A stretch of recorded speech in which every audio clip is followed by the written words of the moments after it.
Hello everybody, আসসালামু আলাইকুম। দেখেন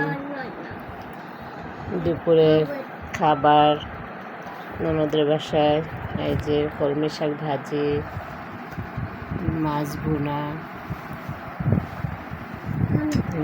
ঢেঁড়স ভাজি করলো, এই যে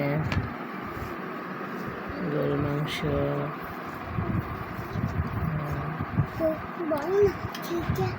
সবাই খাচ্ছে, এর জন্য খেতে আসছে।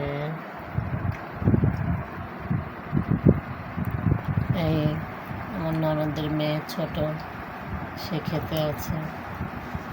তাকে বলা হচ্ছে ভাত যদি না খাও, অর্ধেকটা সে বলে দিস, তাহলে মায়ের দেবে। ওর আম্মু বলতেছে, ওর আম্মু বলতে পারে না, সেই বলে দিস। তাড়াতাড়ি করে খেতে হবে, তাড়াতাড়ি খাও।